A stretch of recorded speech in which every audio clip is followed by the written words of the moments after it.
जो जानवरों के साथ सोता हो उसके साथ मैं इसकी सुहाग रात मनवाऊंगा। ऐसे दूल्हे से शादी कराऊंगा इस दुल्हन की जिसके कपड़ों में धागे कम हो और छेद ज्यादा, शरीर से इतनी बदबू आए कि पंडित को अपनी नाक बंद करके मंत्र पढ़ने पड़े। कुल मिला के इस शिप्रा के लिए दूल्हा नहीं सुअर चाहिए।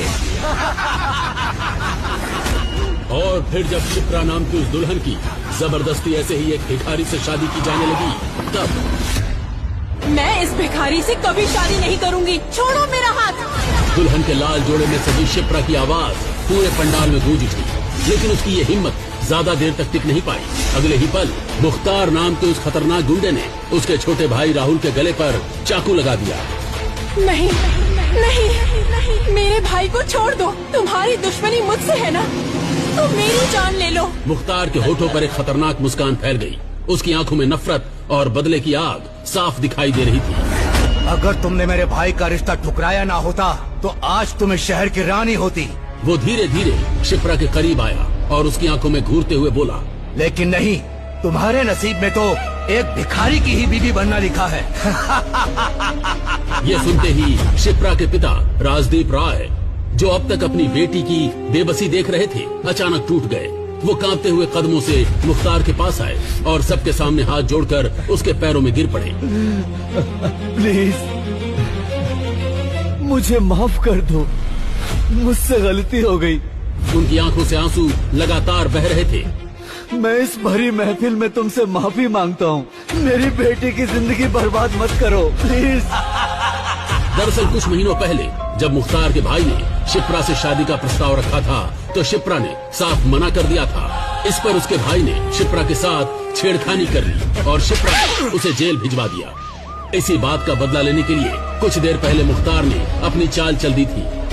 जब विहान अपनी बारात लेकर शिप्रा के घर की ओर बढ़ रहा था, तभी अचानक मुख्तार ने वो बारात रुकवा दी। रुक जाओ, ये शादी नहीं होगी। ये सुनते ही वहाँ सन्नाटा छा गया। भाई ये क्या कह रहे हो आप? आज मेरे बेटे की शादी है। अगर शादी हुई तो दूल्हा जिंदा वापस नहीं जाएगा। उसकी आवाज सुनकर धर्मवीर हाथ जोड़कर मुख्तार से बोला, हम अभी वापस चले जाते हैं। लेकिन मुख्तार का बदला अभी पूरा नहीं हुआ था। उसकी नजर मंदिर की सीढ़ियों पर बैठे एक भिखारी पर पड़ी। उसके कपड़े मैले और फटे हुए थे, सर और दाढ़ी के बाल बढ़े हुए थे। कल्ला, उस भिखारी को यहाँ लेकर आओ। जी बॉस। कुछ ही पलों में वो भिखारी उसके सामने खड़ा था। फिर उसने आदेश दिया, इसे घोड़ी पर बैठाओ, आज इसकी शादी होगी शिप्रा से। बारात के आगे हाथों में बंदूक लिए गुंडे नाच रहे थे और वो भिखारी घोड़े पर बैठा उलझनों में था। उसे समझ नहीं आ रहा था कि आखिर हो क्या रहा है। बैंड बाजों और गोलियों की आवाज में उस भिखारी की बारात शिप्रा के घर आ पहुंची। फिर जब शिप्रा ने इस शादी से इनकार किया तो मुख्तार ने उसके भाई के गले पर चाकू लगाते हुए कहा, अगर अपने भाई की सलामती चाहती हो तो तुम्हें इस भिखारी से शादी करनी पड़ेगी। मुझे मंजूर है। अपनी भाई की जान बचाने के लिए शिप्रा शादी के लिए राजी हो गई। शिप्रा की हाँ सुनकर मुख्तार के चेहरे पर एक वहशी मुस्कान आ गई। वैसे तेरा दूल्हा कभी तुझे कुछ नहीं कहेगा, गूंगा जो है। शिप्रा की नजर उस भिखारी पर पड़ी। लोगों की नजर तो उसके गंदे कपड़े और गंदे हुलिये पर थी, लेकिन शिप्रा की नजर ने उसकी मासूम आंखों को देखा। आज वो बेचारा गुंडों में फंस गया था। अरे ओ कल्ला, दूल्हे को तो ले आ।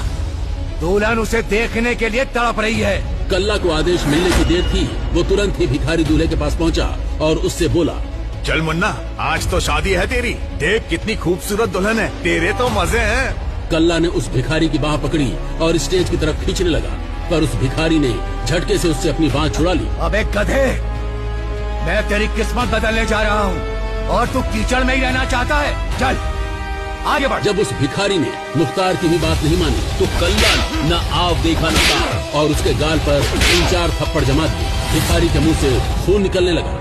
गूंगा होने की वजह से वो चिल्ला भी नहीं पा रहा था। पंडाल में मौजूद लोगों को उस भिखारी पर दया आने लगी। शिप्रा की आंखों में भी उस गूंगे भिखारी के लिए दया उमड़ आई। लगता है इसको भी इस लड़की पर दया आ रही है, इसीलिए इस लड़की के खातिर ये मार सहने को भी तैयार है। शिप्रा को भी मुख्तार की बात समझ में आ गई। वो भिखारी उसका कोई नहीं था, फिर भी वो शिप्रा के दर्द को महसूस कर रहा था। तो फिर अब क्या करें बॉस? ऐसे कैसे चलेगा? इतनी जल्दी तो कोई दूसरा भिखारी भी नहीं मिलेगा। अब मुख्तार सीधा उस भिखारी से बोला, सुन बे भिखारी, ये लड़का अपनी बहन की खातिर तो बच गया, पर अगर तू अपनी जिद पर अड़ा रहा तो ये जरूर मारा जाएगा। मुख्तार की इस बात का तुरंत उस भिखारी पर असर हुआ।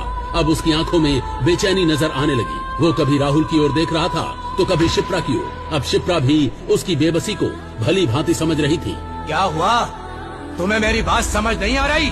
क्या तुम चाहते हो कि इस लड़के की बलि चढ़ जाए? इतना बोलकर मुख्तार ने अपने चाकू की धार फिर से राहुल के गले पर सटा दी थी। उसका इतना करना था कि भिखारी स्टेज की तरफ खुद बढ़ गया। अरे ओ पंडित, शुरू हो जा। पंडित जी ने डरते डरते मंत्र पढ़े, फेरे हुए और उनकी शादी पूरी हो गई। शिप्रा ने अपनी शादी को लेकर न जाने क्या क्या सपने देखे थे, पर आज वो इतनी मजबूर थी कि उसे एक भिखारी से शादी करनी पड़ रही थी। शादी के लिए आए सभी इज्जतदार लोगों के बीच शिप्रा और उसके परिवार की इज्जत तार तार हो चुकी थी। बधाई हो राजदीप राय, आज तुम्हारी बेटी ने तुम्हारा मान बढ़ा दिया। मुख्तार ने राहुल को छोड़ दिया और वहाँ से बाहर जाने को मुड़ा, पर फिर कुछ याद आते ही शिप्रा के पास गया और बोला, देखा मुझसे पंगे लेने का अंजाम? आज इस भिखारी की पत्नी बनी हुई हो। मुख्तार की बात पर शिप्रा ने उससे अपनी नजर फेर ली। मुख्तार फिर भिखारी की तरफ पलटा। हैप्पी मैरिज लाइफ, जमकर सुहागरात बनाना। इसके बाद मुख्तार हंसता हुआ वहाँ से चला गया। जैसे ही मुख्तार अपनी गैंग के साथ यहाँ से निकला, शिप्रा अपनी जगह पर ही बेहोश होकर गिर पड़ी। क्या हुआ मेरी बच्ची को? अरे कोई देखो जरा। शिप्रा के चारों तरफ लोग जमा हो गए थे। तभी भीड़ को चीरकर एक शख्स आगे आया। वो शायद डॉक्टर था।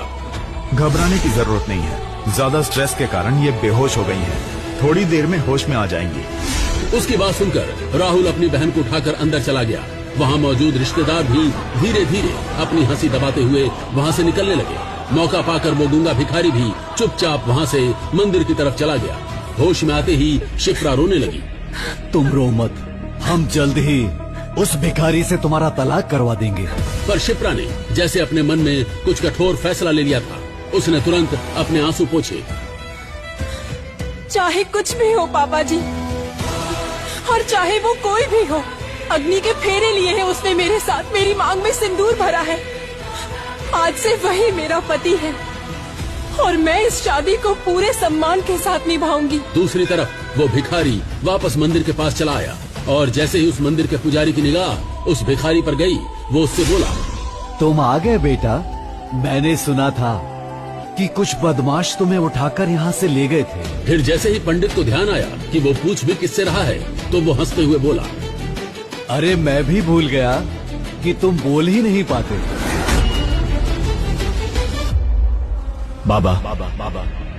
बाबा मुझे आपका फोन चाहिए, मुझे एक कॉल करनी है। पहली बार पुजारी ने उस भिखारी की आवाज सुनी। तुम बोल सकते हो? पुजारी के आश्चर्य का ठिकाना नहीं था। उन्हें विश्वास नहीं हो रहा था कि जो बंदा 6 महीने से कुछ भी बोला नहीं था, आज अचानक वो बोलने लगा था। पुजारी ने अब बिना कुछ कहे अपना फोन उसके हाथ में थमा दिया था। वो फोन लेकर मंदिर के कोने में चला गया और एक ISD नंबर डायल किया। दूसरी तरफ से आवाज आई, शौर्य राठौड़ स्पीकिंग। पंडित जी स्तब्ध थे, जिसे उन्होंने कभी बोलते नहीं सुना। वही आज अंग्रेजी में रॉब से बात कर रहा था। करीब 20 मिनट बाद अचानक आसमान गूंज उठा। हेलीकॉप्टर मंदिर के ऊपर मंडराने लगा और पास के मैदान में उतर गया। धूल का तूफान छा गया। उसी वक्त 5 काली SUV आकर रुकी। काले सूट में हथियारबंद बॉडीगार्ड उतरे। एक आदमी तेजी से उस भिखारी के सामने आया और झुक गया। Welcome back sir. Pandit ji की आंखें फैल गई। शौर्य ने काला चश्मा पहना, होठों पर हल्की मुस्कान आई। गलत आदमी से भिड़े हो मुख्तार, मैं भिखारी नहीं शिकारी हूँ। आखिर क्यों शौर्य राठौर भिखारी की जिंदगी जी रहा था? क्या है इसकी सच्चाई? और जबरदस्ती शादी से शुरू हुआ ये रिश्ता क्या कभी प्यार में बदल पाएगा? जानने के लिए इंस्टॉल बटन पर क्लिक करके डाउनलोड करें पॉकेट FM और सुनिए ये कहानी बेगर हस्बैंड। और हाँ, 10वें एपिसोड के बाद का दिमाग हिला देने वाला सस्पेंस मिस मत करना।